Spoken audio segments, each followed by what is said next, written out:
looks to me like there is some action in store today for good old Bitcoin. Let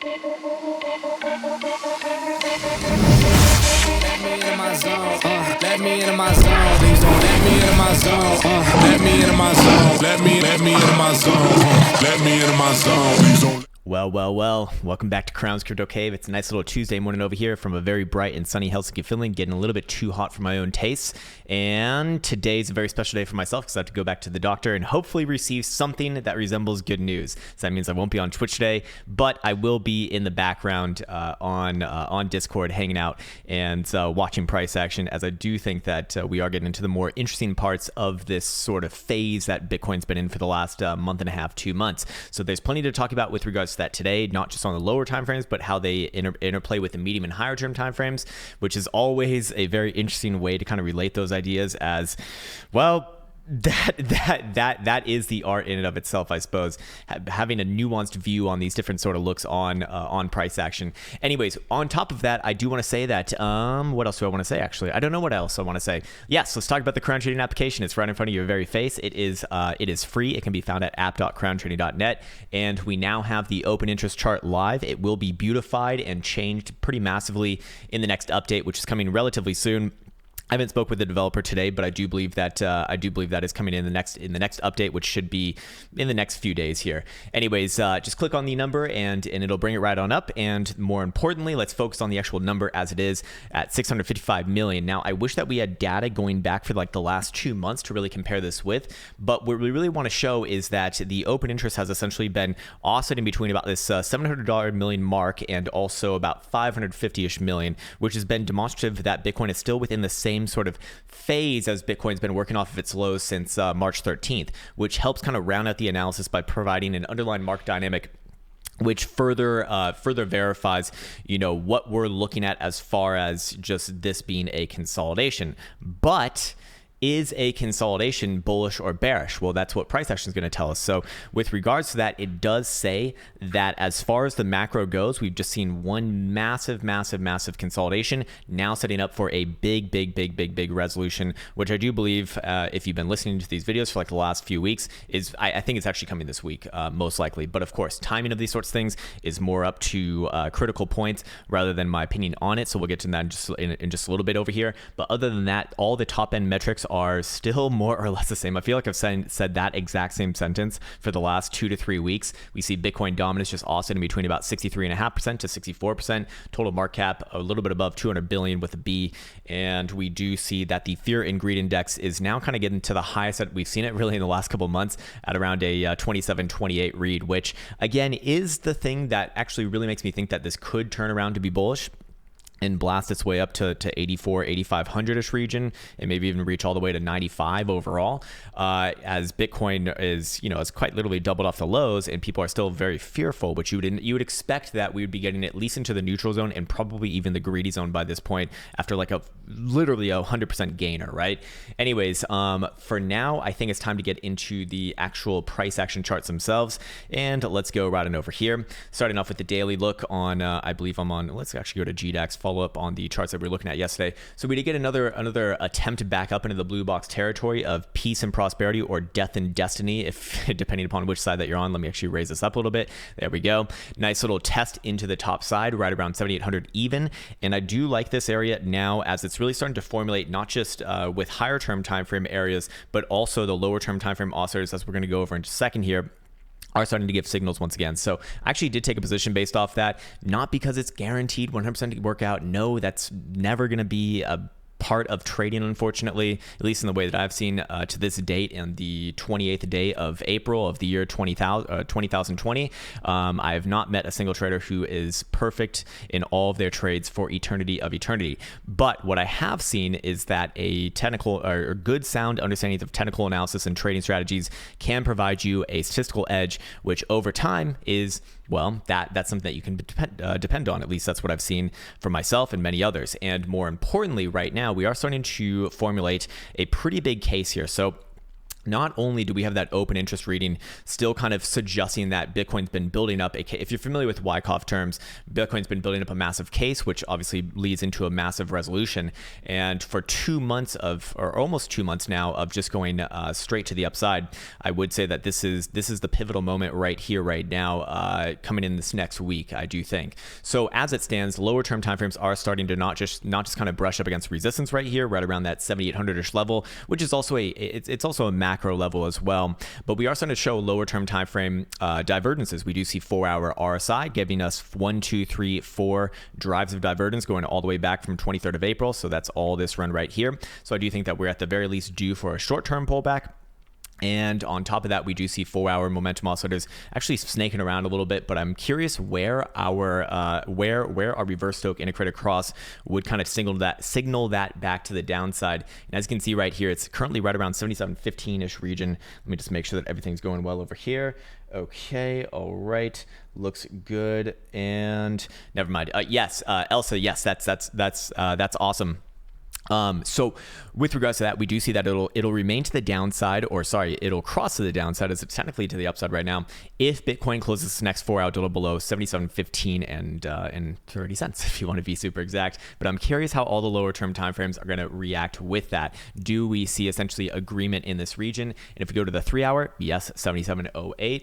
If we go to the 2-hour, yes, 77.32. If we go to the hourly, 77.30. So all within the same area. And I do look at this as a short-term pivotal point right here, with all momentum oscillators looking to point down if Bitcoin does close below. Essentially, let's just kind of round off and be a little more conservative, at least for my own sake, because this is never financial advice. I'm not a financial advisor. This is not fucking like spoon feeding trades. But below 7,700, I do believe that those are all going to turn down. That's going to fully confirm that 4-hour bearish divergence that we saw right on over here. And there's something that's also very interesting across the board that we'll get into later that I have to remind myself to talk about with Mr. Buterin, Ethereum over there at 190, trading at 195.25 right now, which is really actually looking to be the potential maker of destiny if the 12 hours anything to go off of.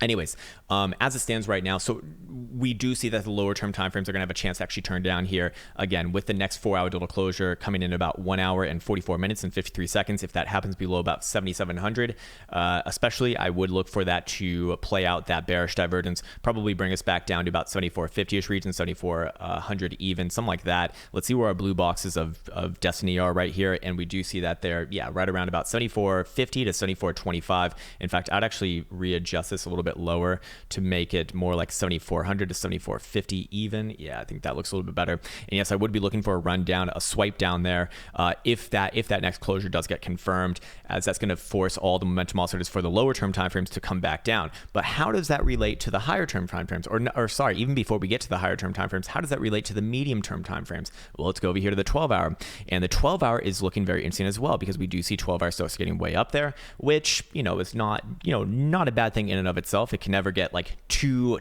high, bro, just like it can't go too low, or it can't go lower, bro, or whatever the fuck the saying is that I made up a year ago. But we do see that for the reverse stoch indicator cross right here, it is kind of within that same similar range, coming in right around about 76, a little bit below 7,600. So keep in mind that if the lower term timeframes do start to topple on over and bring this baby back down to about 7,400, 7,450, that's obviously going to have major interplay with the 12-hour, which you already know the significance that I place on that.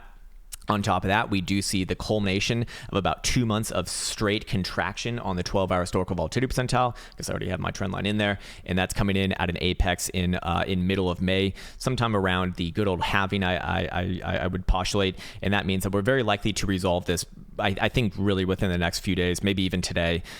What I look for is a big spike up above this read right here into the 20 marker, once again breaking this trend line and maintaining above there, while also pulling up the moving average on this to actually have a positive slope sustained for at least 2 closures, and that should lead into the next massive expansion phase, which anytime that we've seen 2 months straight of contraction on this time frame, we do see Bitcoin plays out some pretty massive moves.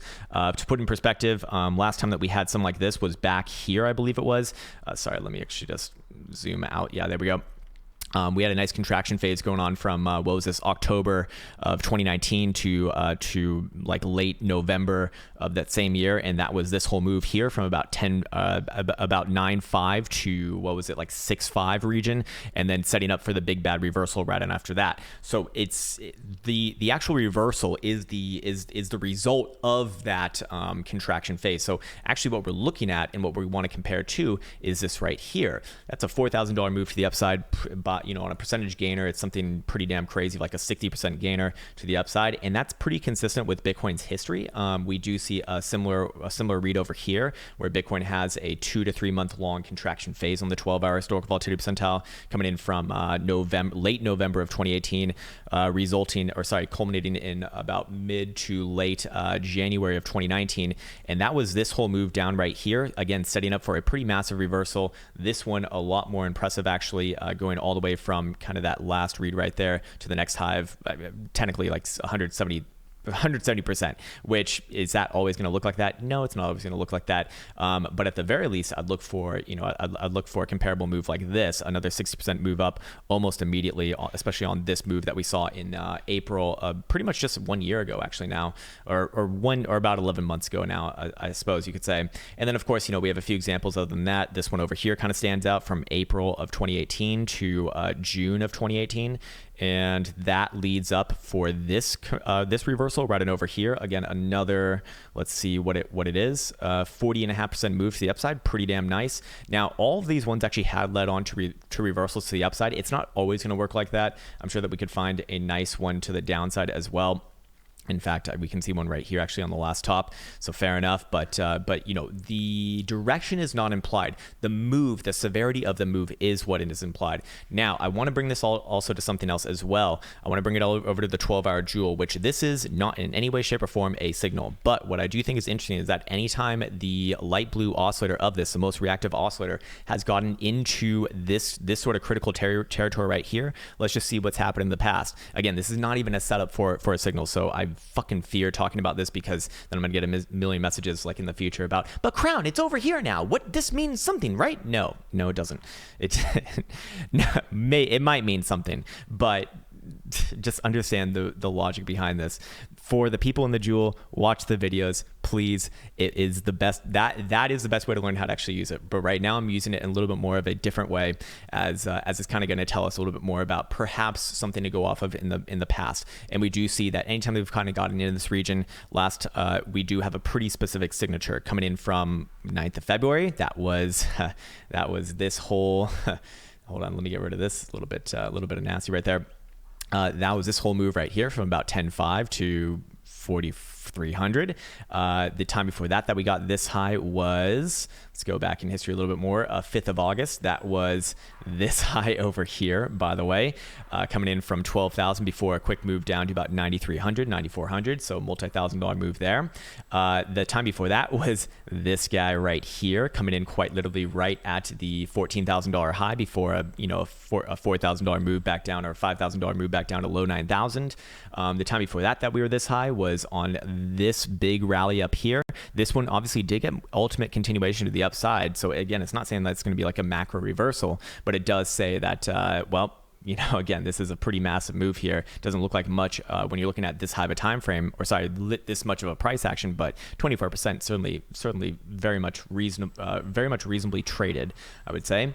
And then before that, do we have any other examples? We do have a couple right here. Or sorry, this one's actually not one. They're actually not even as high. On those ones, this one you could say yes, and that is the double top at 12,000, and then also of course the top at 20,000 in 2018, or sorry, 2017, end of 2017. So once again, we're kind of approaching that region, and not only that, remember when I'm looking at this, the direction of the Joule obviously would imply to the downside here, because well, that's usually what happens when you get into the upside. You come down to the downside. But what I need to see is if you have access to the Joule, I need to see one more tick, like slightly up, a little bit into the 82 region, and then I would say that is historically going to be at the very least a short-term and medium-term reversal for Bitcoin. And when we put the puzzle piece together between the low-term timeframes and the medium timeframes, not even getting into the high-term timeframes just yet, we go back to the 4-hour, and I would be looking at that to bring this baby down to about 7,400, 7,450-ish region. That's going to carry on into the 12-hour close. If the 12-hour does close below 7,600, we will see the Stokes cross down around there. That has been pretty much the fucking cheat code for Bitcoin over the last 2 years, and I believe that we are brushing up against a trend line right now, the same trend line that we were postulating yesterday. Something like this is what I'd be looking towards. Sorry, that is not relevant, or more of a regression. But if I do draw right here, it's still very much relatable. And I do think that any signs of like a turn down here of a loss of momentum is going to be fraught with peril, I do think, for Bitcoin price action. We also do see 12-hour RSI is not really giving us any other interesting signals here. It's actually the 12-hour RSI butyrol that I'll quickly go to right now that I think is rather problematic, as we do have 1, 2, 3, 4 sets of bearish divergence on the 12-hour RSI here. Now, is that fully confirmed? I actually would say it is fully confirmed, because this is obviously a local high. This is a local high right here, and then we have a third and then we have a third and final local high right here. The question is, did that already play out? Let's see what the percentage move of this was.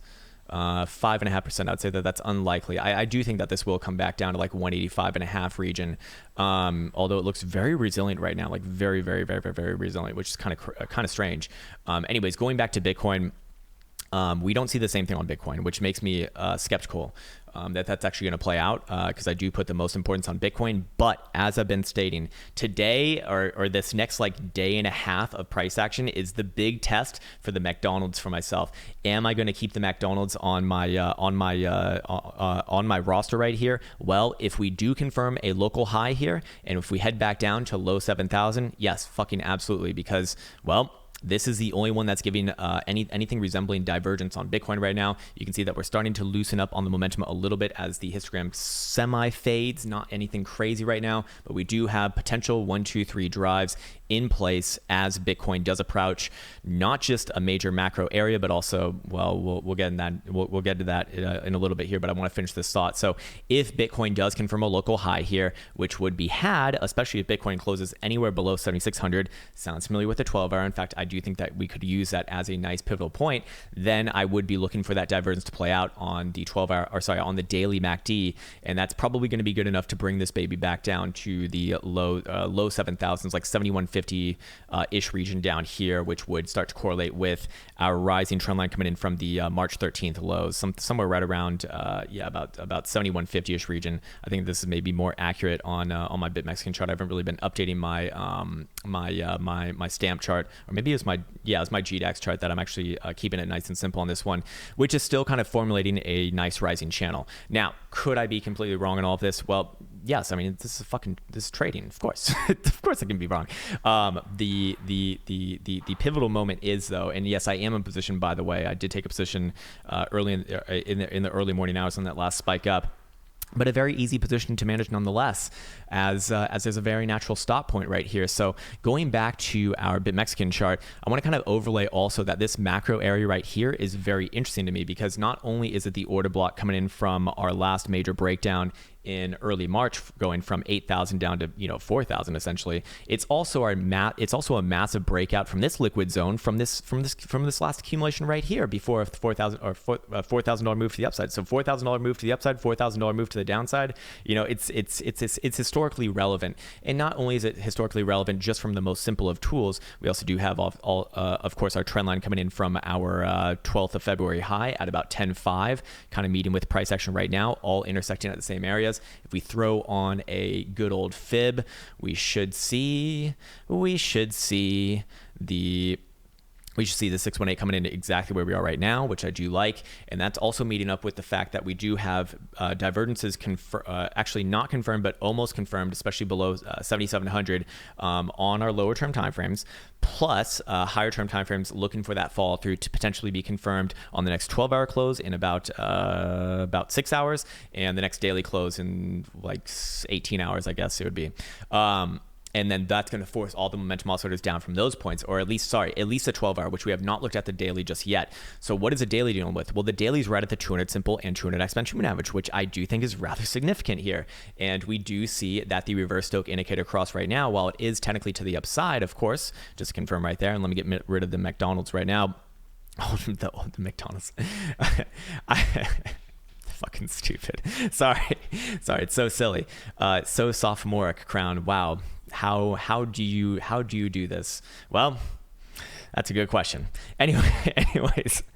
Anyways, we do see that daily Stokes daily Stokes will turn down below 7,500. So if the 4 hour is anything to go off of, which I do think that it is, that next range to the downside will actually bring us back down to about, or obviously below 7,500, 7,400 to 7,450 is where I'd be looking towards. Probably a bounce around there for the short-term timeframes, and then I would look for the higher-term timeframes to fully confirm. And if they confirm below those critical points that we just spoke about, I'd look for this to take another leg down a little bit, maybe over the next few days down to the 7,150-ish region right here, correlating with our long-term uptrend coming in from March 13th lows. So all of that aligns with each other, and then of course that can be extrapolated into the more long-term target if it does indeed get broken, which is not confirmed just yet. But assuming all of that happens, which is a massive assumption, and we'll talk about the bullish case in a second here, but assuming that all of that happens, which again is a humongous assumption, we would be resolving or potentially be able to resolve this rising channel to the downside. And if we do that, we actually do have a measure move to be made right here. Now, don't we? As this would suggest, again, if Bitcoin were to close below 7,150 on, at least a 4 hour, preferably a 12 hour or a daily, I would extend that target to the downside all the way down here towards the upper 5,000s, which is going to be correlated pretty damn well with the 200 simple and 200 exponential moving average, as you can see right here. And funnily enough, you can see that the reverse Stochastic indicator cross for the weekly is showing pressure back up to the upside at 58, 57, which is kind of funny, right around the 200 simple. So if Bitcoin did if Bitcoin did come down around there, in the next couple of weeks, I do think that would be another opportunity. With a very easy trade on the other side, very, very, very, very, very likely. Now, could it be that we absolutely shatter these lows and make new lows? Yes, possible, but I will refrain from saying anything on top of that because I think that that's getting way too ahead of us right now.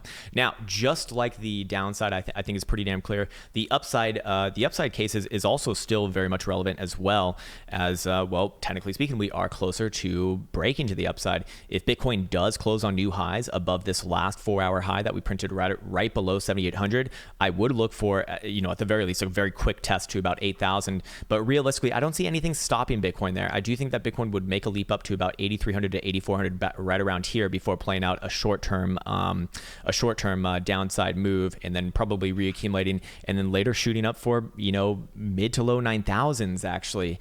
So we are at a pivotal moment. I do think that regardless of whether you're bullish or bearish, right now is the time to be looking for a move. And I was saying this yesterday ad nauseum, that options right now, if you're an options trader, this is the fucking time to be looking. This is the time. This is the fucking time. I mean, spreads and straddles are actually one of the few times that I'd actually be interested in buying premium.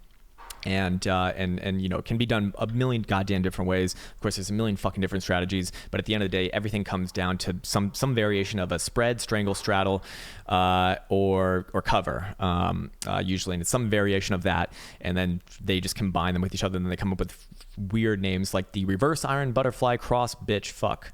It's like, what does that mean? It's probably just a couple of spreads put together, or some variation of that. And also, of course, time spreads, calendar spreads, whatever the fuck. I'll consider them the same thing, really. Anyways. Different topic for another time, perhaps. But as it stands right now, if Bitcoin did head above there, I would be looking for, at the very least, another move back up to 83, 8,400-ish region. Extremely likely if that did happen. Now, I should also say on the 4 hour, the 4 hour jewel is giving a little bit of pressure down here. This is not like a perfect signal. It is showing pressure down though. And I would say if you have the jewel and if you're in the Discord for the jewel chat, read up a little bit upwards today and look for a post from Morinfall. He's going to go into deep detail on how to read and operate this one if it does play out. So he actually spent a lot of time, or it looks like he spent a lot of time making that post. So if you do have access to the jewel, do yourself a favor, read that post. You're going to get it straight from the fucking horse's mouth himself. That's the man, the myth who actually made this and the Krown trading application. So he is a fucking legend in and of his own right, and I would certainly value his opinion on that. If as he really laid out in details, he has a deep understanding of that indicator. Now, on the other hand, Everything else below like a weekly is bullish. Why is that? Because it's a fucking uptrend. It's a fucking uptrend all the way up to a weekly now. Now the weekly will not be creating an uptrend anytime soon, as long as Bitcoin price action is below about $10,000. Obviously, it's not, it's not an uptrend. But more importantly, before the weekly closes, I think the monthly closes. Let me just confirm. Yeah, we get a new monthly on Friday. So the monthly is actually more relevant than the weekly right now. And the monthly I think is really, really interesting here because it could easily destroy my downside bias and turn me into a massive bull. If Bitcoin closes the monthly above 7,300, I'm bullish. Could we have some more downside moves after that? Yes, but macro or longer term, I switch back to mostly bullish. Just generally looking for buys. By the same token, if Bitcoin closes below 7,300, it's not like a death sentence for Bitcoin bulls. It is suggestive that we are going to retest back down to low 6,000, upper 5,000 at the very least, and then decide if the low is in or not. I can make a good case for both the ultimate low being in right here, and I can also make a good case for it not being in. So I think it's better for me to step back from that and just let price action do its thing. For what it's worth right now, we do see monthly Stokes are to the downside. They will not be crossing back up to the upside as long as Bitcoin's below where? It's a critical area, and it's actually very important, and it does match up with our low term time frame targets. If Bitcoin does take out about 70 to 800 to the upside, would be right around 8450-ish region. So as long as we're below there, it will remain to the downside, of course. But I really need to see the monthly close below 7,300 for me to remain or potentially have like a long-term downside case or even medium-term downside case, realistically speaking. Looking at monthly RSI, it's floaty here. I don't really have too much to make out of that, to be fair. And monthly Joule is as neutral get. I mean, maybe we see the blue bounce here, and that's actually like a massive buy signal as well. But I think that that's still pretty experimental. We don't really have enough price action history here to go off of. We don't even have the fucking white one populated there. And that's not a racist statement. It's just it's an indicator statement. So I'm racist against indicators, which is how you should be. Anyways, this is what the chart actually looks like at the end of the day. So a little bit of perspective here, as doesn't look so hot on a linear scale now, does it? But I do want to be thorough. So we've talked about the downside, we've talked about the upside. I think the key critical points are pretty fucking pretty fucking solid at this point.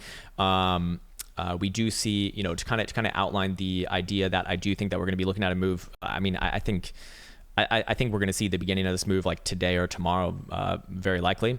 But volume signature coming down to a nice standstill apex again in that mid-May area. We see the same thing on volatility. We see the same thing on open interest, and this is all coming together within the context of this as technically a rising channel as it stands right now. And showing lots of momentum on the McDonald's, which tells me that to play this move pretty damn simple. And I do think that there's very natural risk management areas. Technically speaking, though, if I am looking at the higher term timeframes, while I do think that the 4 hour probably does get this one right, meaning that if the 4 hour closes above 7,800 on like a good solid thick closure, I would be looking for it to blast its way up into the low 8,000s. Technically speaking, you really want to see the daily close above the 200 simple, which is 7950-ish region, 7970-ish region. Now, there's one more thing that I forgot to mention that's actually humongous and humongously in the way of the immediate bearish case. Another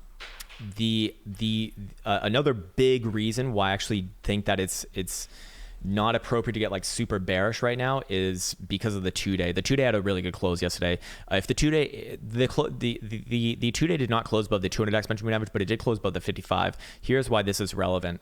The last couple times that we've seen this death cross happen in the past, back in 2018, 2019, we never saw another close above the 55, the green moving average right here, before playing out the ultimate downside. And when the 55 was regained, that was glory times to the upside, as you can see right on over here. So again, I'm referring to this area right here, cross happening in September, being essentially resolved in November.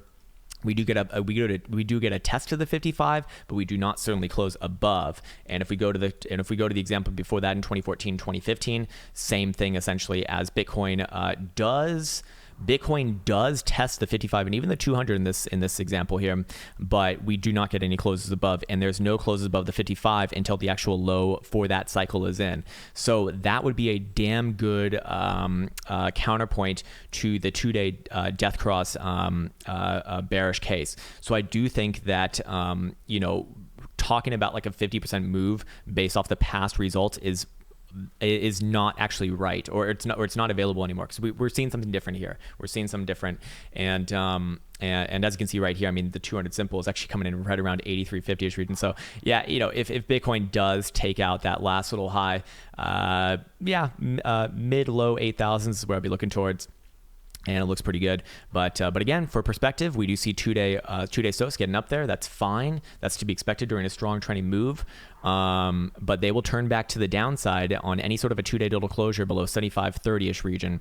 Now, compare that with the 2-day Joule, and that's a clear hodl your long signal starting from the 20th of April, which was here, I think, on 6,900. And I'm curious if CMEs show the same thing. So let's go over here, see what they're saying. What are they saying about the CMEs? No, it's just silly. CME daily Joule actually giving you another hodl your long signal on the same date. And does this have more to go? Potentially yes, but if we do confirm a local high here, we will actually have no, we won't have any divergence. Sorry, apologies. No, I'm getting ahead of myself.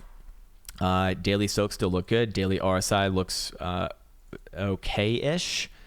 I don't know what to make of the daily RSI for CMEs. It's neither bullish nor bearish. Weekly is still looking okay, but is it really, or are we just getting ready for a move down at 72.50? Maybe. What about the 4-hour? 4-hour did get the golden cross, so we could very easily come back down and test around 74.50ish region, just kind of test across itself. And I would still be looking for a bounce there on the first pass, to be fair. We don't see the same sort of 4-hour Joule sell signal right here, though, I would say. So that is of particular interest, because you expect to see that if things are going to, if that one is going to play out. We do see a couple, or we actually saw a pretty damn good one on the hourly right here at the top. So fair enough, but that's kind of already played out because it's an hourly, so it's not really worth that much. That's the problem with an hourly. It's a fucking hourly. You get hourly results from an hourly. Crazy shit, right? Crazy shit. So yeah, to me, it's a question of, are we going to be coming back down to like 74.50, 7,500 today, or do we head up to low 8,000s today? I think that this move is right on the precipice of happening. I think that it happens probably in the next day or two. And I think sooner rather than later is rather likely. Let's go check out traditional markets and see what they're doing right now. NASDAQ futures are looking interesting here. It's hard to be bearish based off this long term. It's easy to be bearish. Even short term, I'd actually be looking for it to pop back up to like 88, 89, or sorry, 80, 8900-ish region.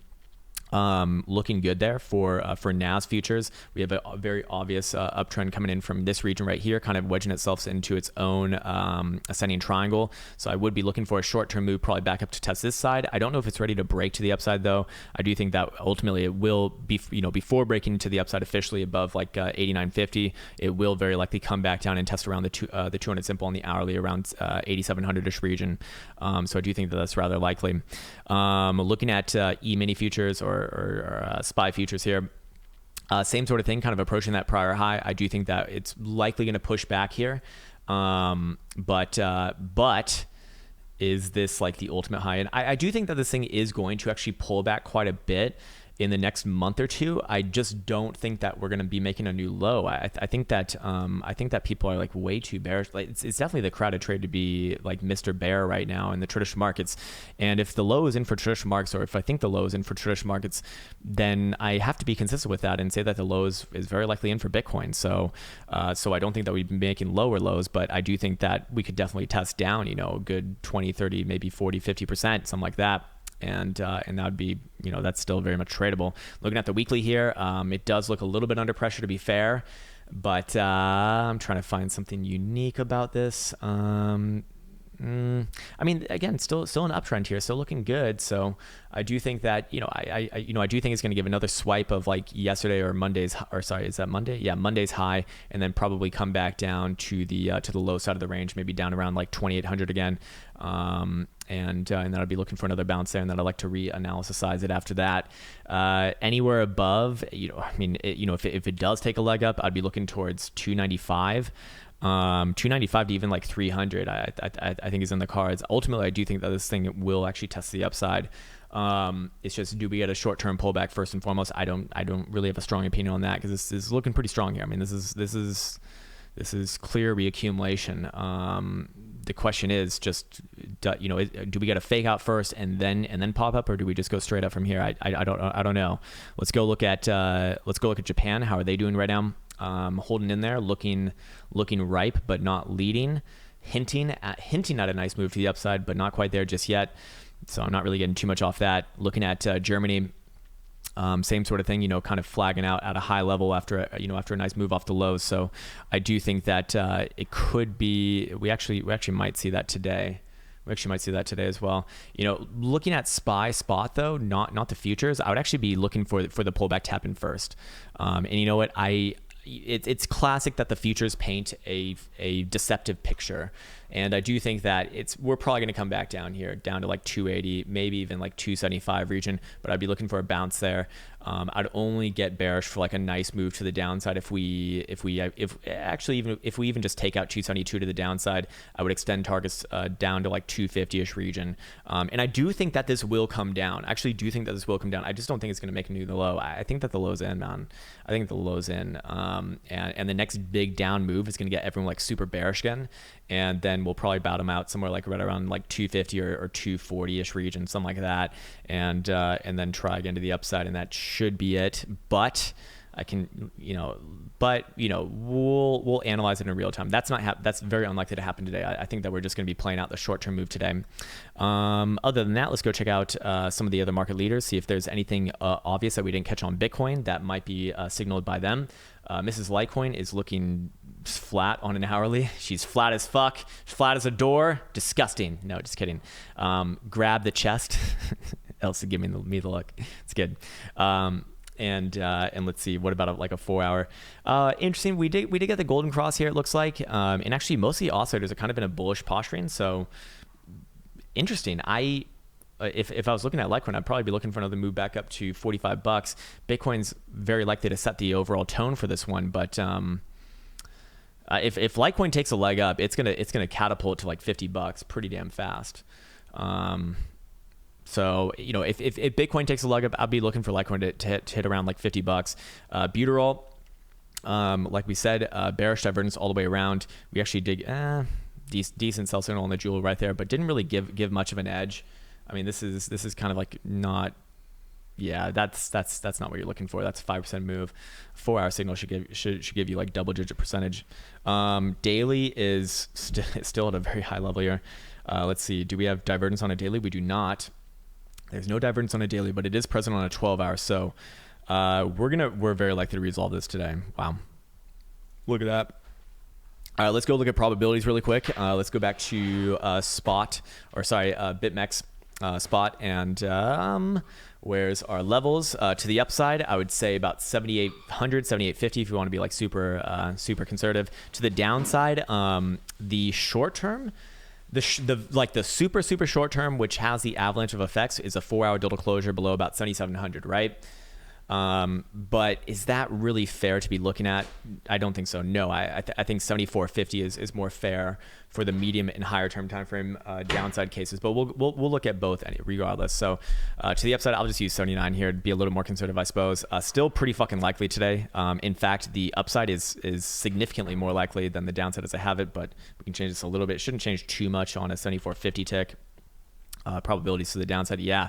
Upside probabilities are significantly higher. If Bitcoin's gonna blast its way up, it very likely does happen today.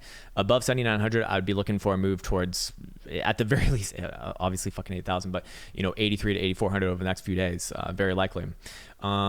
Which makes me curious, what is the probability of even like testing 8,350 today? I'm curious what that would show. 3.5%. So not that high for that area. For the downside, I'll look at this on a lower time frame, but I am curious what like 7650 would look like. Let's see what this looks like right here, and we'll go to like a 4 hour. Let's see what the probability of this is. 17 and almost 69%. 17 is about 69% almost, which is a great number. So that actually is a lot lower than what I would think it would be. I'm curious what a 12 hour would show. 12 hours actually, wow. That's so interesting. There's a higher probability of the 4 hour closing below 7650 than there is of the next 12 hour. That's bizarre. Maybe it's because I'm using current instead of future. Let me see how this changes it here. Yeah, it will obviously go up a little bit, but it will go up for the 4 hour as well. So that's not really fair to do. And I do want to look at the 12 hour current. So yeah, interesting, very, very interesting. Now for the upside, that's not fair at all either. Let's do 7850 to the upside. See what that shows. Yeah, 42%. So upside is way more likely. Statistically speaking, upside is more likely. So, I mean, if the upside is going to happen, if Bitcoin's going to see like 8,400 in the next couple of days, that's what I'd be looking at. So fair enough. I think that's a good place to kind of leave it off. I think I'll rapidly go over the low. Oh my God, how is this video 40 fucking minutes long? It's too long. It's too long.